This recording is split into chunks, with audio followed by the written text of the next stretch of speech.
Hi everyone! As promised in this video, I'm sharing my favorite places to live in Portugal. In addition, I'm creating dream house art for you. This is a playful, joyful, and therefore powerful way to create a visual about where you want to live. Seeing my vision of a home or a place as art on my wall keeps my enthusiasm high as I plan my move, even if it takes a while. I hope it inspires you to dream up your dream home, whether it's a purchase or a rental or an apartment or a mansion or a tiny house or even a nomadic experience. Okay, so let's talk about Portugal. My husband and I recently returned from a 7-week scouting trip that began in Lisbon.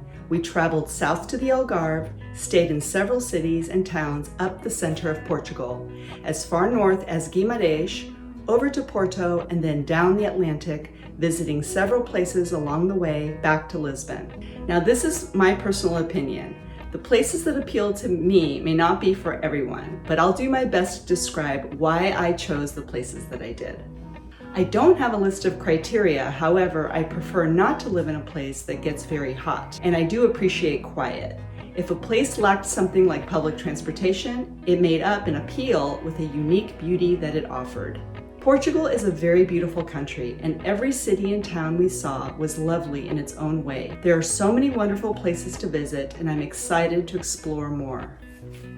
Since we bring our personal past experience to our preferences, I'll briefly tell you that I've had the privilege of living in some stunning places in my life, including San Francisco, Marin County, and Carmel, California, as well as abroad in Lima, Peru, and Mexico City. I currently live in the gorgeous Pacific Northwest in Oregon, where natural beauty abounds. I share all this to say that my expectations are very high when it comes to living somewhere. I love good food, art, architecture, nature, and most importantly, kind people, and Portugal exceeded all of my expectations by a mile. So I'll start with Lisbon, which offers so many great places to live. But in this city of 3 million people, a quiet neighborhood that rose to the top for me is Campo Durique, for its tree-lined streets, its restaurants, and especially the market where you can have a delicious gourmet lunch with wine and beer. It's very walkable, with a small but stunning park where people gather. The apartment buildings have character, you can find all the amenities you need, and it's easy to get to other parts of the city either on foot or by cable car or bus. It's close to the hustle and bustle, but feels like its own town. Another area we liked but didn't spend much time in is Lapa, which is next to Campo Durique. It's another neighborhood, similar to Campo, but definitely hillier. Its beauty is its incredible views. Could I live in other parts of the city? Absolutely. The right street in the Alfama, for example, would be amazing, or a quiet street in the Estrela neighborhood would be great. Lisbon is picturesque. There is so much culture, history, and amazing food. As an artist, I'd have abundant inspiration to draw from all the time in this fantastic city.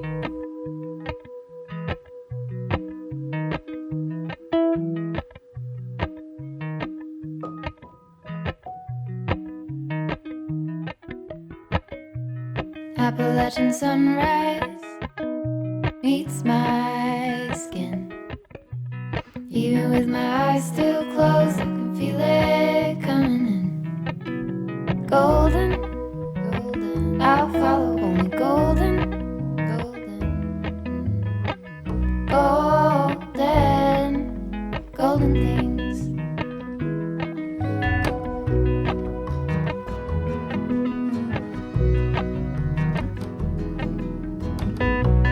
Mountain laurel high fives for miles in spring. Rainbow trout and a hummingbird wing. Golden, I'll follow only golden, golden, golden things.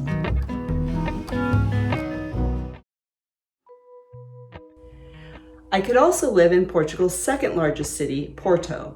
It's more compact than Lisbon. It is the home of port wine, a favorite of mine, and the franceschina, a delicious smothered meat sandwich baked in cheese. The people in Porto showed us amazing hospitality.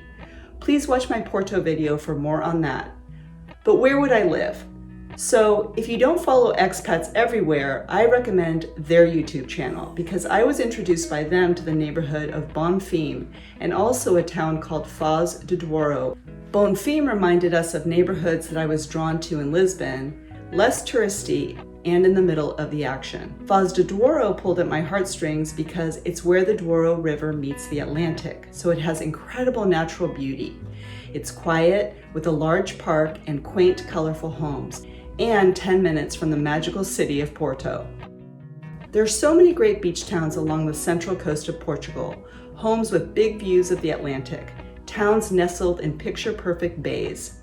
But two that stood out for me are Aveiro and Óbidos as favorite places to live.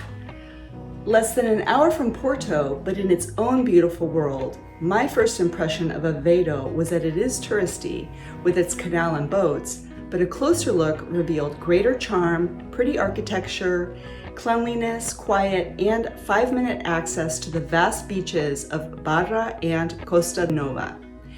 The center of town has lots of restaurants that draws families, and this creates a sense of community. It has all the amenities of a big city, but with 80,000 people, it retains a small city feel. The medieval town of Óbidos is set in a postcard-like setting with green rolling hills. The walled village is a tourist destination, but there are many lovely old world villages in the area that dot the landscape and only an hour or so from Lisbon. This is a place I'd live if I want a much quieter and slower paced lifestyle. The Óbidos Lagoon is special, and the proximity to the ocean makes this bucolic area a real gem. Now for my favorite place, drumroll please, is Sintra. But I need to preface this by sharing that I love fairy tales. In fact, I'm living a fairy tale by being married to my husband of 29 years. But this place captured both our hearts, certainly my imagination, and it didn't hurt that we stayed in a great apartment next to the best burger we've ever had, ever. The weather was perfect in our opinion, and it combined the nature we love in the Pacific Northwest with sublime antiquity, real palaces, and close proximity to Lisbon and the beautiful beaches of Cascais and Estoril. Yes, it's very touristy in the center of town, but there are plenty of quiet streets that really feel right to us.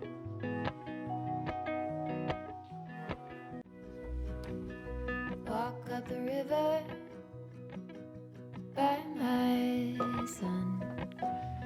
Feet step over splinters of the moon.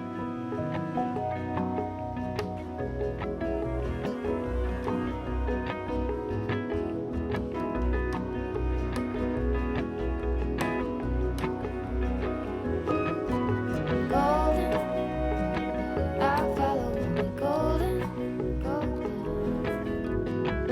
golden, golden things.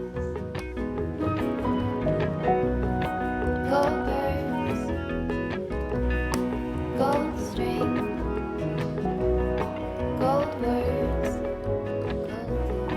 gold anything, golden. I follow only golden, golden, golden, golden things. So we went to Portugal wondering if we could live somewhere there. And it turns out that there are many places we'd be more than happy to call home. For an artsy look of Portugal, please watch my videos where I share highlights of the places we visited and the art I made along the way. Thanks so much for watching. If you like my videos, please give them a thumbs up. And if you haven't subscribed, please do. There's more inspiring content coming your way every week.